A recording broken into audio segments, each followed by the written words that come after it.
నమస్తే, welcome to Disha TV. ప్రస్తుతం మనతో పాటు ప్రజాశాంతి పార్టీ అధ్యక్షులు కే పాల్ గారు ఉన్నారు. తెలంగాణ తాజా రాజకీయాలు అలాగే ఆంధ్రప్రదేశ్ జాతీయ రాజకీయాల గురించి మరిన్ని విషయాలు చర్చిద్దాం. సార్, ప్రధానంగా కాంగ్రెస్ పార్టీ 100 రోజుల పాలన పూర్తయింది. ఈ పాలన పట్ల మీ అభిప్రాయం ఏంటి? చాలా విచారం. డిసెంబర్ 3 ఒక్క ఓటు కౌంట్ చేయకముందే రేవంత్ రెడ్డి గారు తమ్ముడు నేను వారి కొరకు ఫైట్ చేసి వారు ముఖ్యమంత్రి అవ్వాలని చెప్పినప్పుడు వచ్చారు.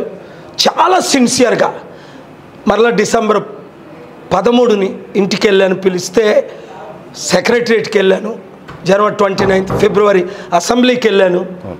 సమిట్ పెట్టి ఒక 8 లక్షల కోట్లు తేడానికి మా మధ్య ఒప్పందం కుదిరింది. వీడియో కూడా ఇచ్చారు, మీరు చూశారు. సోనియా గాంధీ ఆయన్ని కాల్ చేసి doctor Paul peace mission cancel చేసింది మేము, అమెరికా ఆదేశాల మేరకు మీరు ఎట్టి పరిస్థితుల్లో ఆయనతో సమిట్ పెట్టకూడదు, ఏమీ చేయకూడదు అని ఆయన మీద ఒత్తిడి తీసుకొచ్చారని విన్నాను. నాకైతే డైరెక్ట్ కన్ఫర్మేషన్ లేదు. అందుకనే ఇప్పుడు వరకు సమిట్ గురించి లెటర్ ఇవ్వలేదు. ఎందుకంటే మే నుంచి అమెరికా తీసుకెళ్ళి, యూరప్ తీసుకెళ్ళి, వరల్డ్ తీసుకెళ్ళి 2700 మంది బిలియనీర్లు ఆయనకు పరిచయం చేసి, చంద్రబాబు నాయుడికి ఏ విధంగా బిల్ గేట్స్ని పరిచయం చేశానో చేద్దామని అనుకున్నాను. October 2 summit. అప్పటికి ఎవరు ఉంటారో తెలీదు. ఇప్పుడు మీరు ట్యాంకర్ చూశారు, మేమే 2 రోజులకోసారి 2000 రూపాయలు ఇచ్చి వాటర్ కొనుక్కుంటున్నాం. అంటే నెలకి 20-30 వేలు ఖర్చు అవుతుంది. తెలంగాణ ప్రజలు 4 కోట్లలో 2 కోట్లకి దాదాపు వాటర్ అందట్లేదు. కరెంటు కోతలు మొదలైపోయాయి. ఇలాంటి పాలన అయితే 6 నెలలు కూడా ఉండదు. దానికి నా దగ్గర సొల్యూషన్ ఉంది, ప్రాబ్లమ్ సాల్వింగ్. అందుకే చెప్పాను, బుద్ధి లేని మీరు కాంగ్రెస్ పార్టీని గెలిపించొద్దు, బీజేపీని గెలిపించొద్దు, టీఆర్ఎస్ బీఆర్ఎస్ని గెలిపించొద్దు. గద్దరన్న మన పార్టీలో చేరారు, గద్దరన్న పార్టీని గెలిపించండి, అంబేద్కర్ పార్టీని గెలిపించండి అని విన్నారా? బీఆర్ఎస్ వాళ్ళు బీజేపీలో చేరుతారు, బీజేపీ వాళ్ళు వచ్చి బీఆర్ఎస్లో చేరుతారు, బీఆర్ఎస్ కాంగ్రెస్లో చేరుతారు. ఓటర్కి బుద్ధి ఉంటే, లీడర్కి బుద్ధి ఉంటే ఇలాంటివి జరగదు. ఇప్పుడు చూడండి, రేవంత్ రెడ్డి సీక్రెట్గా డిసెంబర్ 12ని సార్ ఇదే ప్రశ్న ఒకటి వెయిట్ మెగా కృష్ణారెడ్డిని ఆయన ఇంట్లో కలిశారు. మరి మెగా కృష్ణారెడ్డి కాళేశ్వరం ప్రాజెక్టు అరెస్టులు చేస్తామన్నారు. పుల్లారెడ్డి ఎల్లారెడ్డి మీద అయితే పర్సనల్ కక్ష ఉండి నువ్వు బిల్డింగ్లు కూర్చేస్తావు. మెగా కృష్ణారెడ్డి అయితే 1000 కోట్లు ఇవ్వబోసరికి నోరు మూసేస్తారా? ఎంత ఇచ్చారు? చీకటి ఒప్పందాలు ఎందుకు? బీజేపీకి 1200 కోట్లు ఇచ్చారు, కాంగ్రెస్కి ఎంత ఇచ్చారు, బీఆర్ఎస్కి ఎంత ఇచ్చారు?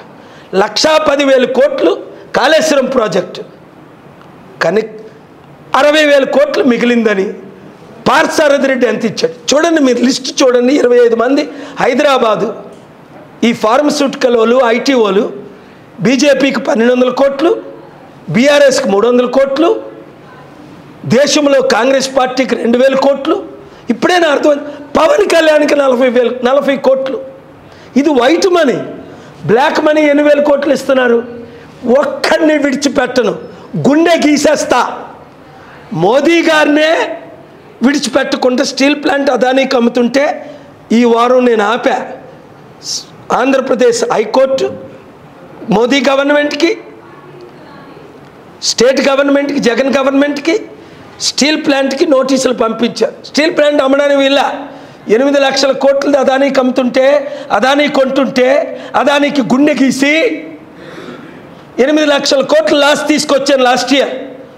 ఒక్క వెబ్ ఇన్వెస్టిగేషన్లో నేను టచ్ చేశానంటే మస్ అవుతారు. మేము అయితే ఈరోజు వరకు ₹1 బాండ్లు ఎవరిని అడగలేదు, మేము తీసుకోలేదు, అడగలేదు, తీసుకోలేదు. ప్రజాశాంతి పార్టీ తప్ప ఈవెన్ స్ట్రీట్ పార్టీలు కూడా బీఎస్పీ, సిపిఐ, సిపిఎం, షర్మిలా పార్టీలు అందరూ తీసుకున్నారు, మేము తప్ప. ఇదే మీకు రుజువు. ఇప్పుడు తెలంగాణ ప్రజలారా, ప్రజాశాంతి పార్టీని గెలిపిస్తేనే, అంబేద్కర్ పార్టీని గెలిపిస్తేనే 3% ఉన్న కమ్మలు 3 ముఖ్యమంత్రులు అవ్వచ్చు 77 సంవత్సరాలు. 5% ఉన్న రెడ్డిలు 12 మంది ముఖ్యమంత్రులు అవ్వచ్చు. 60% ఉన్న మనం బీసీలు, 27% ఉన్న మనం కాపులు, ముఖ్యమంత్రి అవ్వకూడదా? అందుకనే ఆంధ్రప్రదేశ్ 175 ఎంపీలు, 25 ఎంపీలు, 175 ఎమ్మెల్యేలు పోటీ చేస్తున్నాం. ఎందుకంటే ముద్రగడ పద్మనాభం రెడ్లకు అమ్ముడుపోయాడు, పవన్ కళ్యాణ్ కమ్మోలకు అమ్ముడుపోయాడు, తత్మాలందరూ బీజేపీకి అమ్ముడుపోయారు.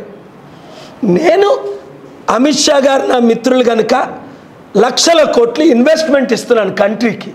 ఇక్కడ రేవంత్ రెడ్డి మిత్రుడు కనుక, శిష్యుడు కనుక లక్షల కోట్లు ఇన్వెస్ట్మెంట్ తెస్తానని చెప్పాను.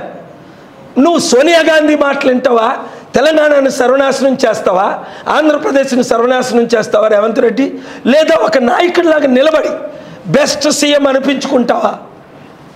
సోమవారం 12 గంటల వరకు సమయం ఇస్తున్నాను. ఆ తర్వాత యాక్షన్ ప్లాన్ స్టార్ట్ చేస్తాను. సో కేంద్ర మంత్రి అమిత్ షా మాట్లాడుతూ మతపరమైన రిజర్వేషన్లను రద్దు చేస్తామని మాట్లాడారు. మీ పార్టీ స్టాండ్ ఏంటి సార్? చూడు, ఐఎమ్ ఏ సెక్యులర్ లీడర్. ఎవడు ఏం మాట్లాడారు అన్నది I don't care. This country is being destroyed by everybody. I'm a secular leader. I will fight till death to protect the constitution of India given by none other than the legendary leader great Ambedkar. Though he could not get elected, he could not even get deposit. కనుక మనం బీసీలో, కాపులు, SC, ST, బడుగు బలహీన వర్గాలు 90% ఉన్నాం.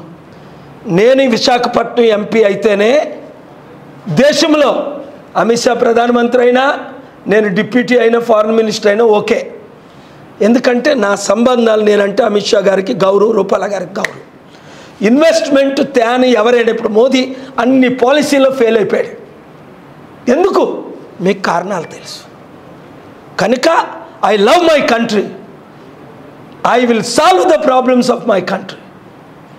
Business people చిత్తశుద్ధి ఉంటే నన్ను గెలిపించుకోండి. వాటర్స్ చిత్తశుద్ధి ఉంటే నన్ను గెలిపించుకోండి. సో తెలంగాణ రాష్ట్రంలో ఒంటరిగా పోటీ చేస్తున్నారా లేకపోతే పొత్తులతో వెళ్ళనున్నారా? చూడండి, బాబు మోహన్ గారు జాయిన్ అయినప్పుడు నేను వరంగల్లో పోటీ చేస్తానని ప్రజాశాంతి పార్టీలో మార్చి 4న జాయిన్ అయ్యారు. నాకైతే పొత్తులు 1% ఇంట్రెస్ట్ లేదు. ఇప్పుడు వరకు 15 సంవత్సరాలు ఎవరితో పొత్తులు పెట్టుకోలే. సీరియస్ ఎలక్షన్స్ ఇప్పుడే మొదటిసారి పోటీ చేస్తున్నాం ఆంధ్రప్రదేశ్లో.